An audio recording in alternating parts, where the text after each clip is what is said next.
All right, hey everyone. Today we are going to be unboxing the Snapmaker U1.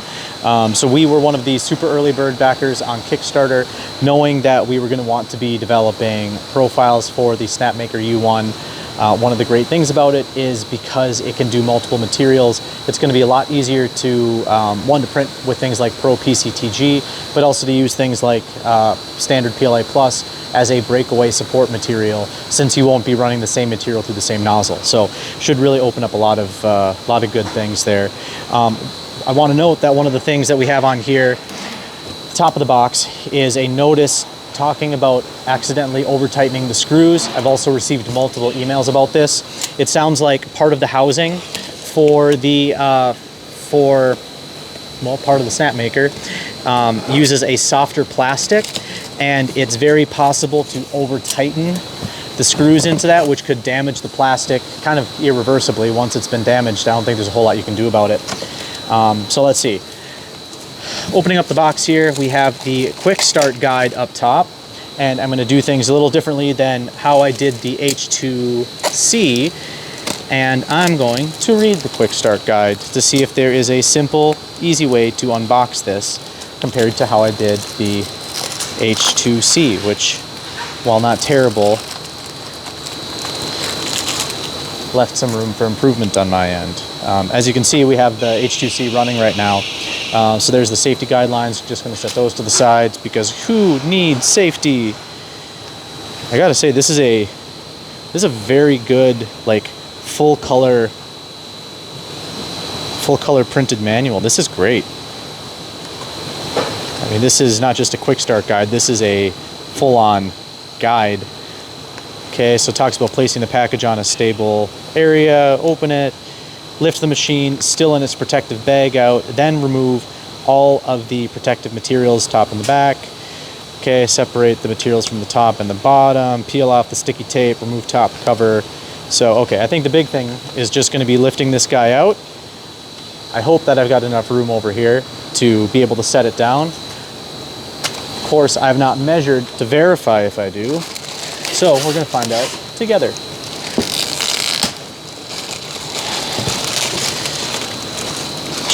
Undo that.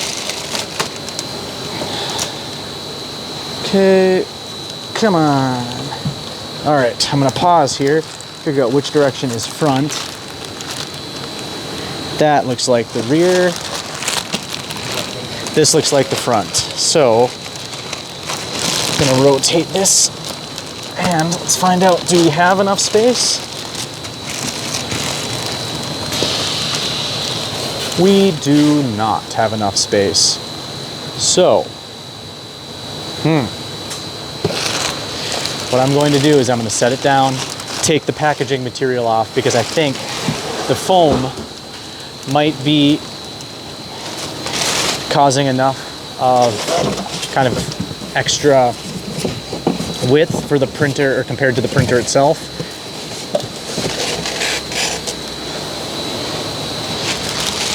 Going to go ahead and take this off. Going to take some of these foam pieces off, just toss them in the box for now. Yeah, there's the foam coming off the bottom, foam coming off the top. I'm going to go ahead and remove this protective bubble wrap material.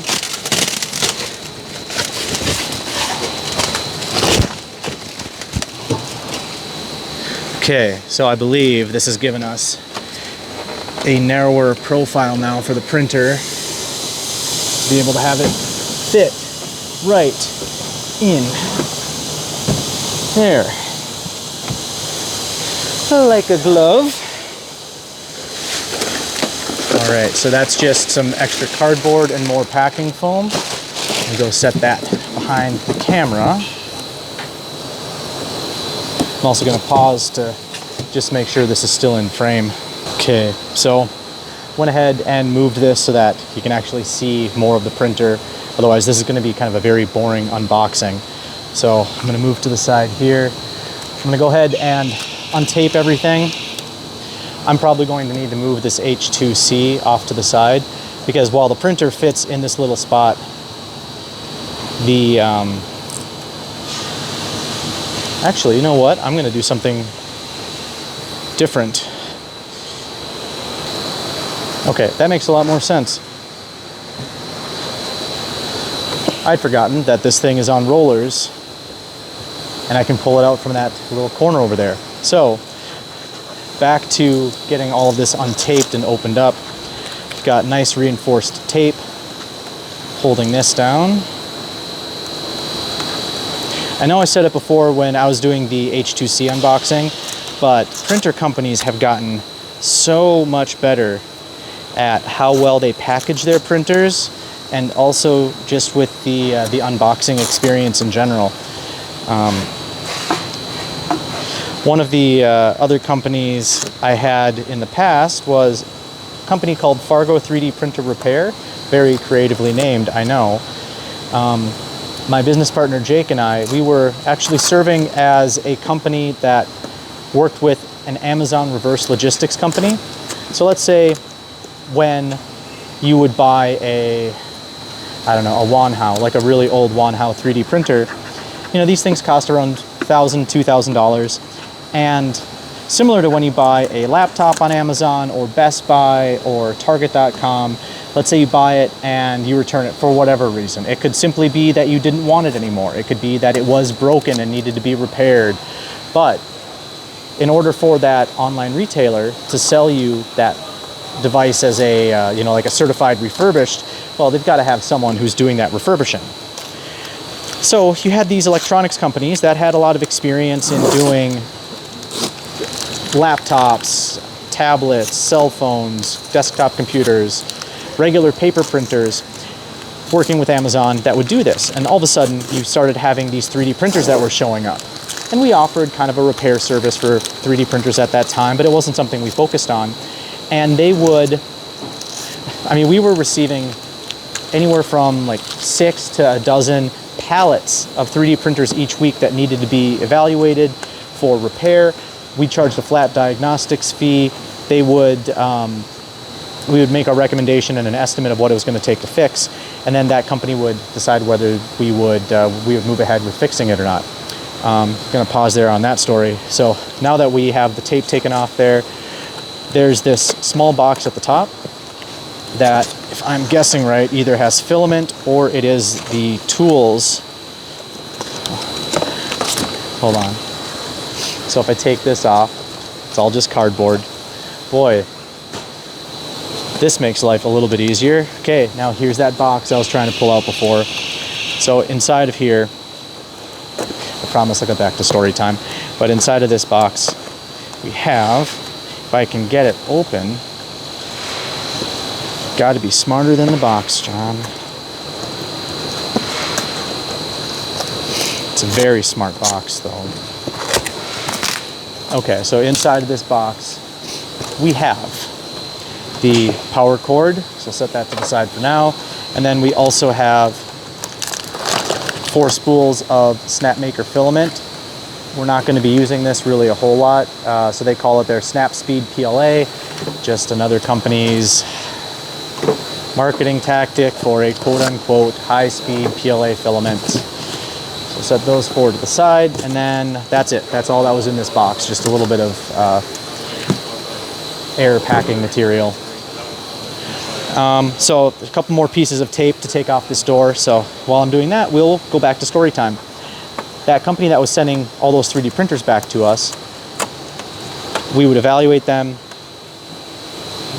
give our recommendation on repair, and if it needed to be repaired and that company thought that they could make money by selling it as a refurb, then that's what they would do. We would fix it, repalletize, ship them back to that reverse logistics company, and then they would sell them on Amazon as a certified refurbished 3D printer. So if you ever bought one that was certified refurbished, odds are good that it passed through Fargo 3D Printer Repair's doors. Now, as the cost of 3D printers started coming down and the quality of the printers went up, you had fewer and fewer people returning the printers, or the company would just say, hey, it's not even worth the $50 or $75 diagnostics fee. When it's a $200 3D printer, they're not going to be able to sell it for any meaningful value and make any money on that process. So we saw a lot of terrible ways how 3D printers were packaged. A lot of it was just insufficient packing materials, not enough packing foam, cardboard that would be too thin. It's an area that a lot of companies just decided to cut corners on. So again, it's really nice to see that that's been improved.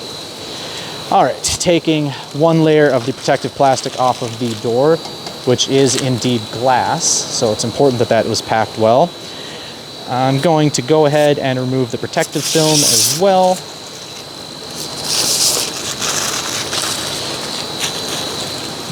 And we have another box on the inside here. We're gonna go ahead and, let's see, I think we take this out. Yep. So inside of this box, we have some foam, and it looks like, here, I'll position this so you can see it a little bit better. So there's another small box in here, and then it looks like we have our spool holders, some tool head pieces. We'll dive into this box, or the main part of that box here in a second. Let's open this top part first. So, Snapmaker label. This looks like it is a thermoformed tray with parts, and it is indeed a thermoformed tray with parts. We have the, let's see, so we have the scraping tool, side cutters, lithium grease, thermal grease, brush and nozzle, looks like a spare hot end here, and what I'm assuming is going to be just some other spare parts, our PTFE tubes, of course. So we're just going to go ahead and keep unboxing this. I'm going to set this to the side for now. And set that foam to the side. Let's see. I'm going to consult the quick start guide again, just to make sure I'm doing things in the right order here. So okay, we've done that. Remove the protective cover, peel off the sticky tape at the suggested locations, open the door, take out the bottom box. Okay, so we're on page 14 and 15 for those of you keeping track at home. I'm gonna set this box to the side for now. All right, remove this foam as instructed.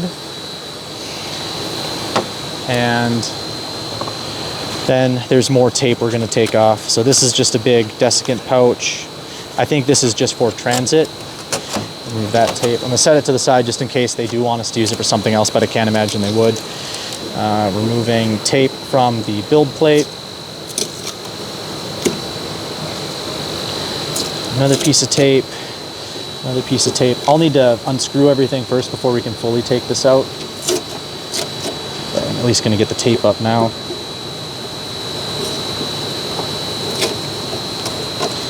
Okay, I'm going to remove these 4 pieces of tape on the sides here. 1, 2,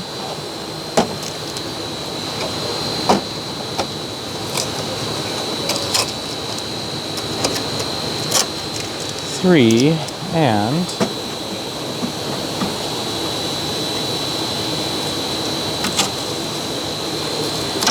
4. All right, get rid of that. Let's consult our guide again. Okay, that tape's been removed, that box has been removed. All right, they want us to grab the 2mm hex key and start removing the screws that are holding the bed in place. So let's find the 2mm hex key.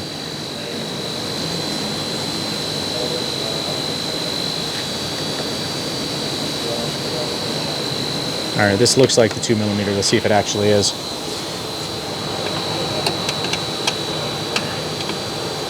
Yep. Okay. I should also note, you can't see it on here, but the screws that we need to remove, they're all indicated with a nice white label that has a red arrow on it. Makes it a lot simpler to know, all right, here's this screw, here's this screw, here's this screw. Another one of those nice things that I'm surprised that it took a company so long to figure out, like, hey, this makes life a lot easier for the user. It's a lot less maybe painful isn't the right word, but I know I've definitely unboxed printers before and incorrectly not removed all of the screws, and you don't find that out until you try to move the printer, and then you find out quite loudly, quite quickly, that you didn't have them all removed.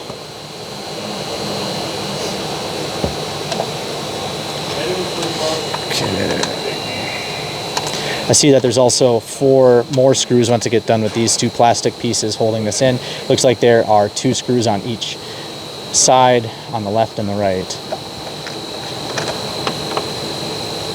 I do like the placement of the screws on here better than the placement of the screws on the H2C, because the screws on the H2C, there's really no way, there's not a good way to remove them with the tools provided without having the other L shape, you know, the other end of the hex key hitting against the threaded rod, which moves your moves the Z-axis stage up and down. Okay, so we've got those 4 done. Now we have the 3 screws remaining here. I mean, this one, these last 3 screws, it's kind of similar with that issue where that end is getting pretty close to the threads. Not like it would really cause any significant damage to the threaded rod, but I'd prefer to not have to worry about it at all, or have to worry about getting grease from the threaded rod onto my fingers, or oil from my fingers getting onto the threaded rod. One more.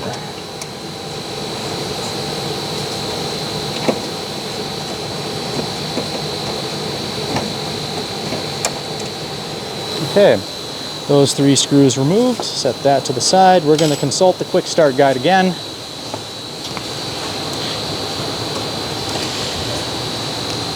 Okay, those have been removed, those have been removed. Then move the support brackets. Yep, that's been removed. Take out all remaining protective padding. And then peel off the sticky tape at the indicated locations. Remove the desk impact, which we already did. Remove the protective film from the camera lens. 1 second.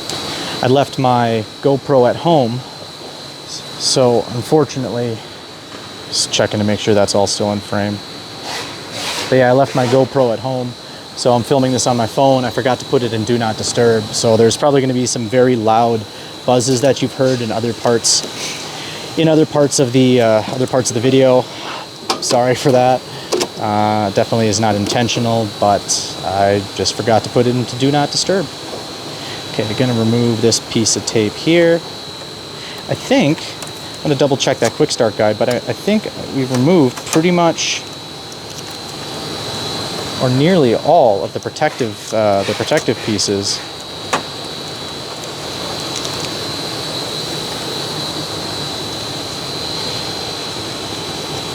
Oh, I need to take that off of the camera. I bet there's going to be so many people that forget to take off that little, or don't even know they're supposed to take off that little protective bit, and they're going to be wondering, why is the image quality on the Snapmaker U1 so bad? Well, it's not that it's bad, it's just that they didn't take the cover off. Okay, now we're to the installation stage here.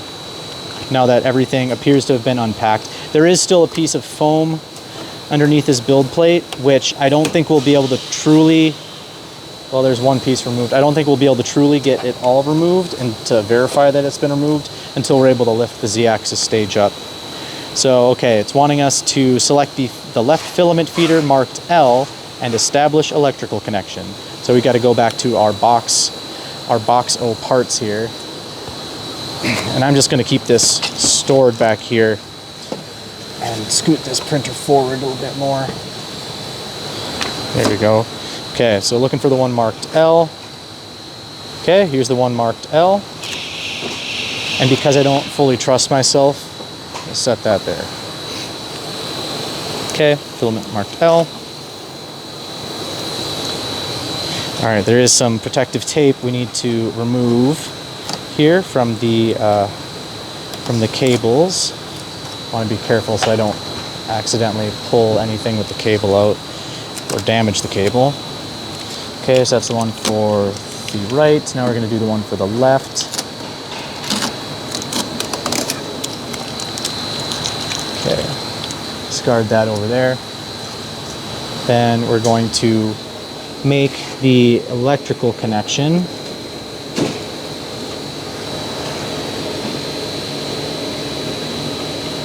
Alright, connecting that. I don't know that I've seen a connector quite like this before.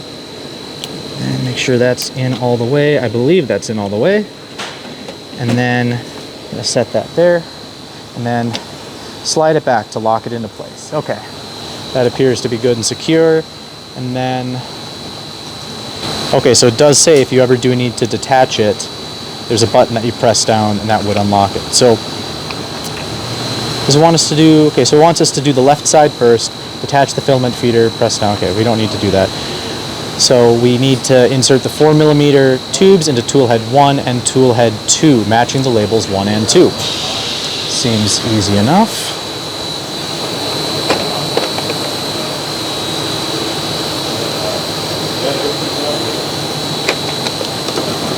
Four millimeter. So let's see. I believe these are the correct ones because they are shorter.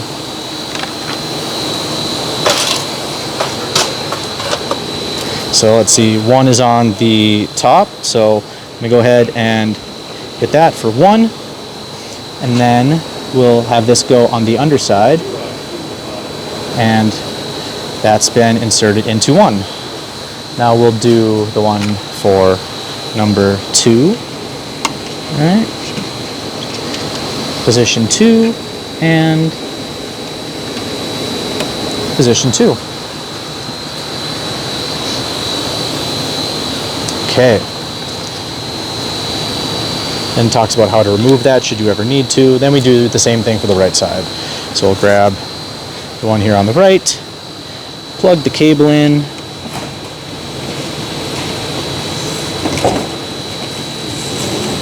nice and easy, and then we will go ahead and slide that into position toward the back.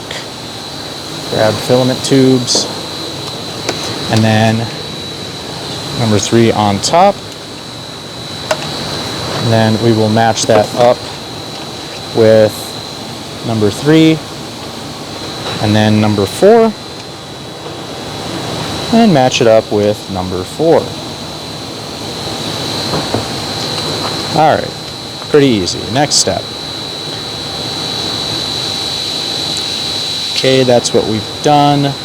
Now it wants us to install filament holder 1 and filament holder 2 on the left.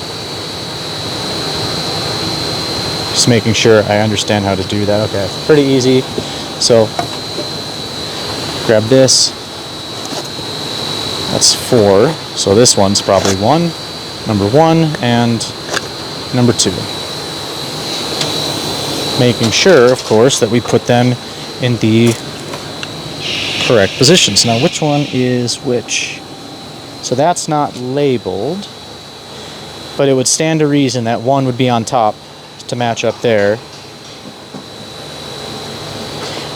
I know we received an email too that talked about,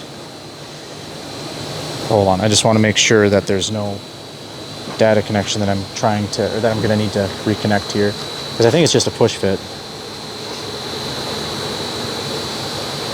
Yep, okay, just a push fit. There was an email that we received that mentioned that because of how thin the material is here, that you want to basically brace it against the the inside. There we go, there's 1. And then where did I set number 2? Right behind me. 1 and 2. So now we do that.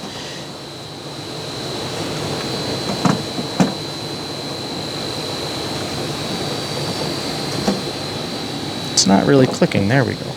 There we go. Number 2. Then 2, number 3. Then to remove it, tilt it sideways. Okay, but we're not going to worry about that. Then we're going to do numbers 3 and 4. Set those cables there to the side. Grab 3 and 4. Again, really nicely packed foam inserts in here. You can even see, I mean, it even orients it the correct way. Okay, so 3 and 4. All right.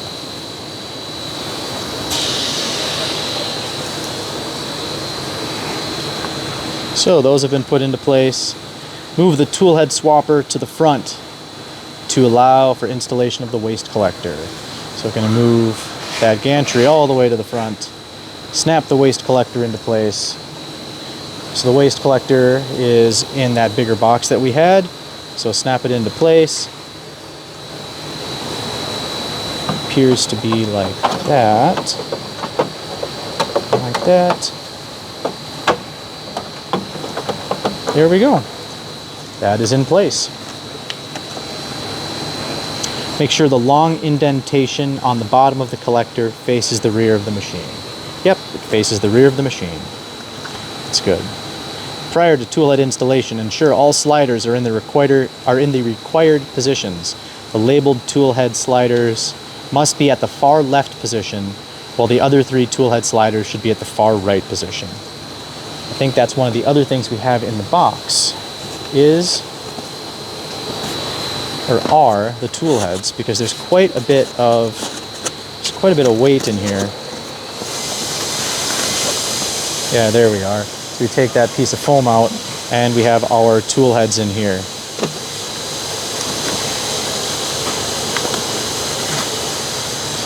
Okay. This tool head requires a different installation process. So this appears to be that one where the lever needs to be in a different position. So let's see. Install the labeled tool head first, remove the label. So okay, that explains why the tool head slider must be at the far left position. So this would be if it was at the far right, this is at the far left. I think it's just saying like this one needs to be at the furthest left position. So following the instructions, removing the label.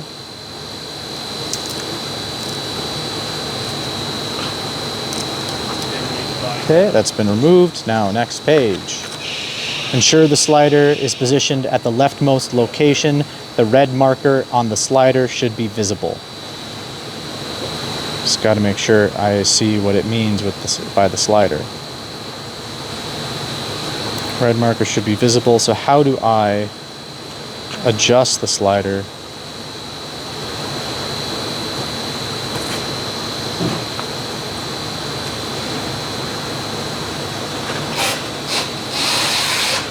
So that's the tensioner.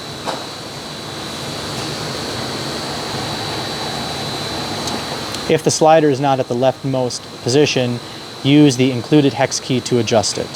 Okay, so I'll grab our hex key again. So this is the slider. I don't know if you can even see it, but we're going to move that. There we go. Okay, so that was easy enough. There's like no resistance to move that slider. So that's all the way to the left.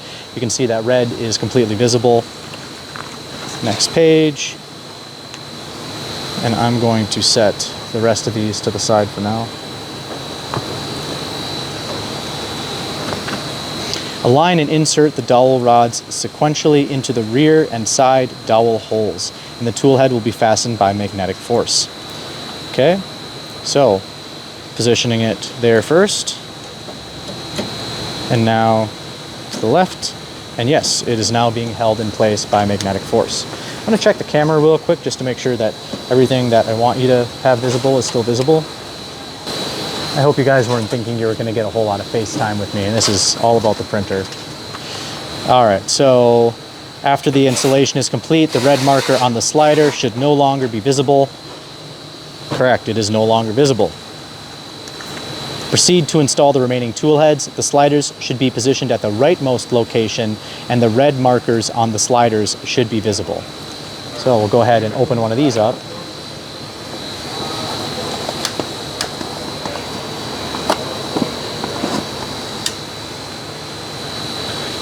All right, so red slider visible, and it's because it's all the way in the rightmost position.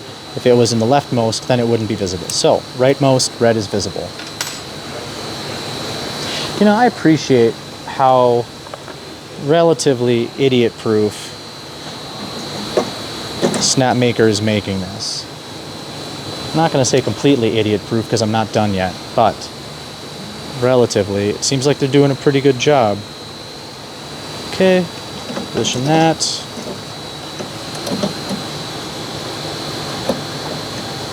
Oh, hold on, I don't know if I did that one right.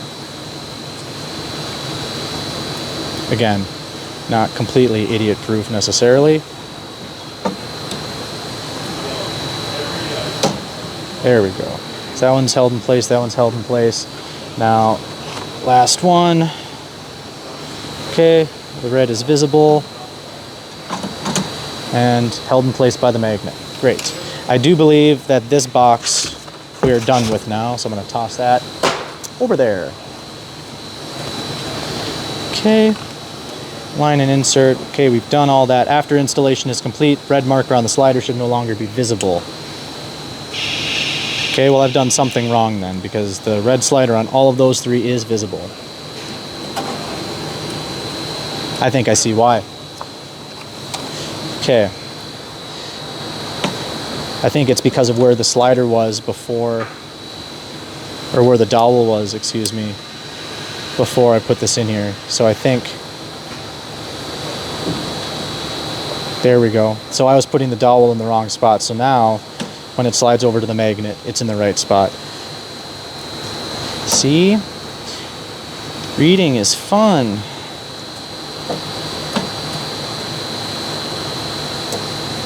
Oh, never mind, that's got to be there.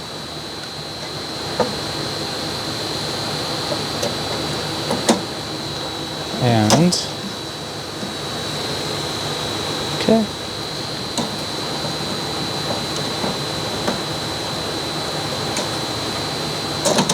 There we go. Now, none of the red marks are visible. Like I said, almost idiot-proof. Repeat the same method. Okay, I've already done that. Now, avoid manually handling the tool head swapper to pick up or return tool heads, as it may prevent precise mounting on the tool rack. Okay. Continuous vibration and humidity fluctuations during international shipping may loosen belts. It's recommended to retension the belts. May need to see how to do that later. Rotate approximately 2 turns counterclockwise to loosen the 2 screws. Okay, so this is a belt setting and maintenance thing. So I'm on the back side. You're not going to be able to really see this, but it's talking about taking, so rotate approximately 2 turns counterclockwise to loosen the 2 screws. Actually, you know what? This thing's on rollers. Boy, that would have been a lot more straightforward for me to do. Okay, so grabbing our hex key, rotate these 2 screws, so it looks like that one there and that one there. 2 turns counterclockwise.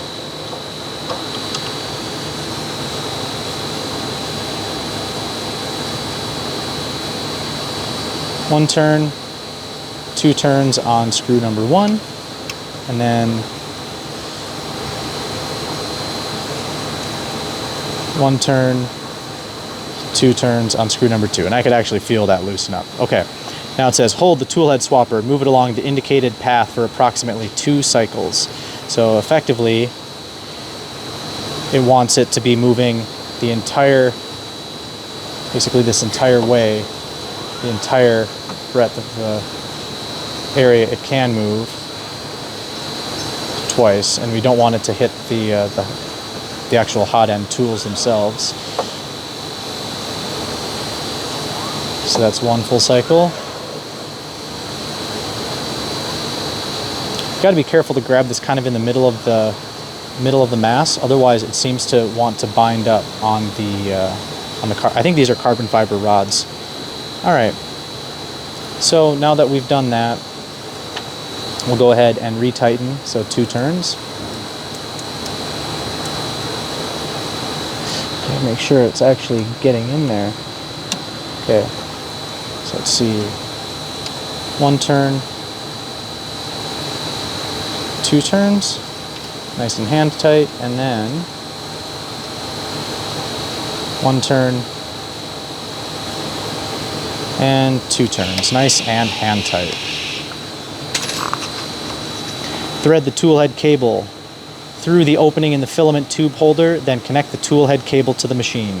So this is where we're going to have that critical step on not over tightening the screws. So let's grab 1 tool head cable, which appears to be this, and then we need to grab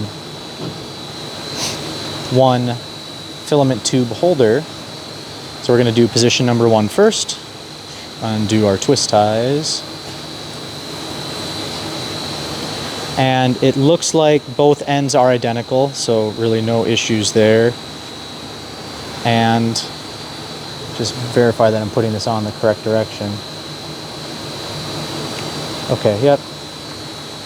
So just goes on like this, and it uses USB-C as a connector. Love that we're on a universal connector path now. Everything's USB-C. And now we need 2 M2.5 by 16 millimeter screws times 2. So let's find our hardware pack. If I can remember where I set that. It's not in there. I think it's in this little box. I just got to find where in the little box.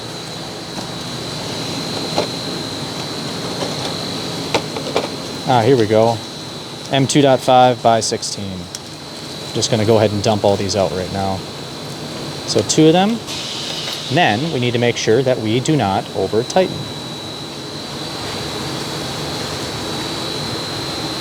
And in the email, they actually show visually about how far down these are supposed to go. And you just want to make sure that it's going down to basically the level of the plastic on here, and you just do not want to over tighten.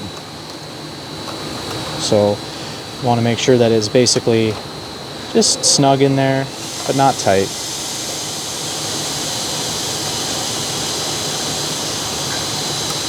Almost there, another turn or two, and I think we'll have it right where we want it.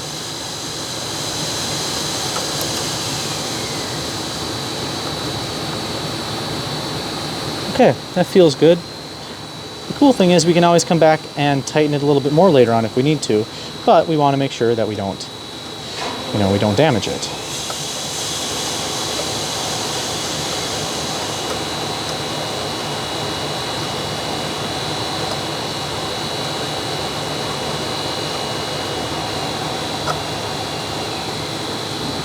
Okay. I'm going to do the remaining 3, and I'm going to shut my mouth so that in post I can speed this up later. I know you guys love hearing me talk, but I don't think you love hearing me talk quite that much.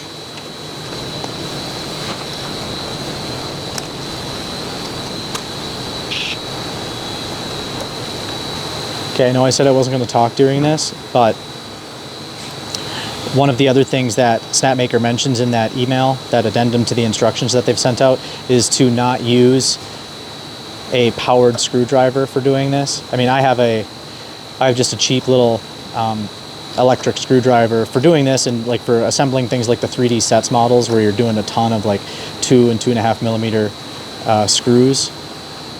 But they want to make sure that you are not over tightening.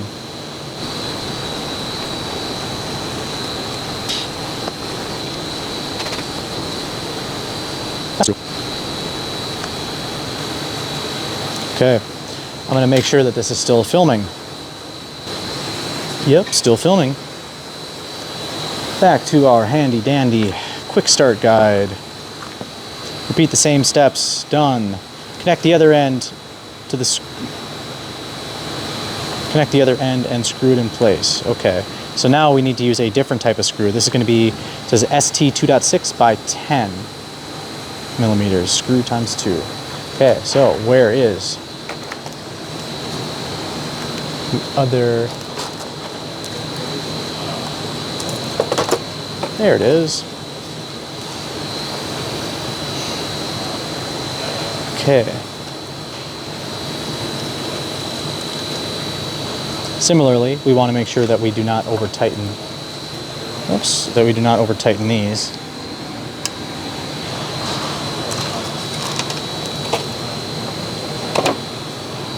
Just trying to make sure that all of the extra screws, I'm not losing any of them, because there was an extra for that one. That's the ST 2.6 by 10.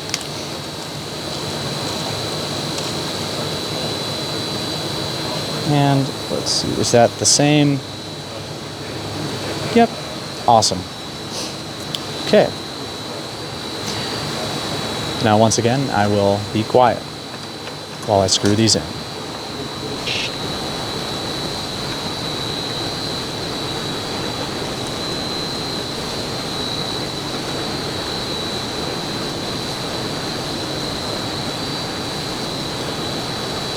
Okay, and we have one extra of this guy too.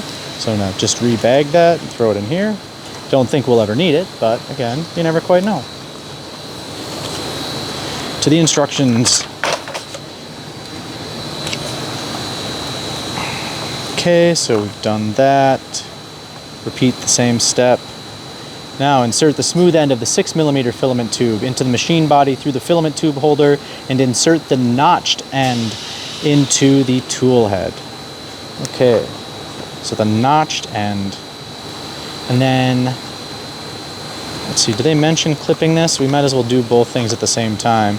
Yeah, then use clips to secure the 6mm filament tubes and the tool head cables together. So the filament tube itself is the round one, the tool head cable, it's got kind of some little spikes to hold it in place. So 3 clips per.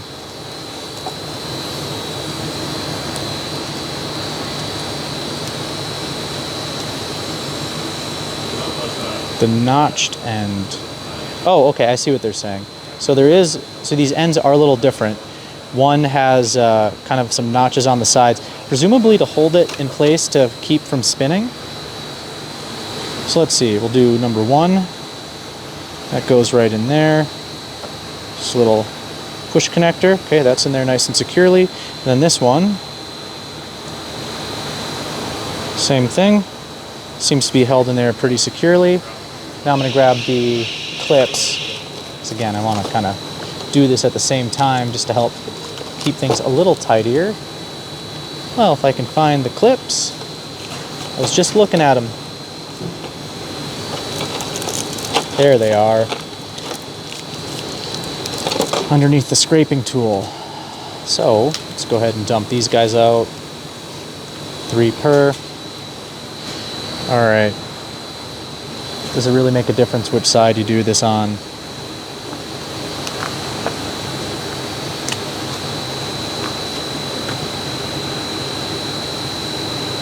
No, not really. It looks like they kind of have.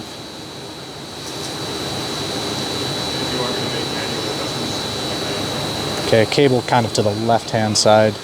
So, do that. Cable to the left-hand side, clip that one there. Then grab the other clip. Left-hand side. Yeah, doesn't really seem to make any difference which side is which for the clips. I'll be quiet again so we can speed up through this part.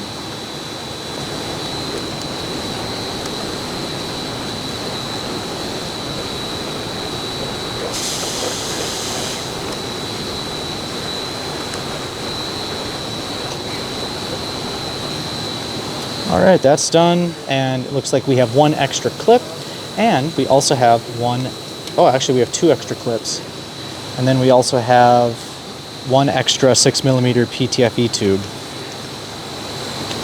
Just double checking to make sure I actually put all the clips on, and I did. All right, now it says to plug it in, and then you've successfully installed the machine. Absolutely amazing. Well, thank you, Snapmaker. Go ahead and rotate that back around.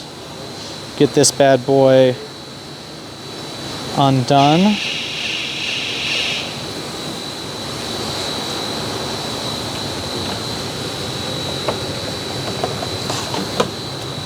Power cable at the rear.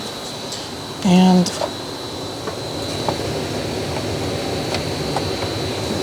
plugged in.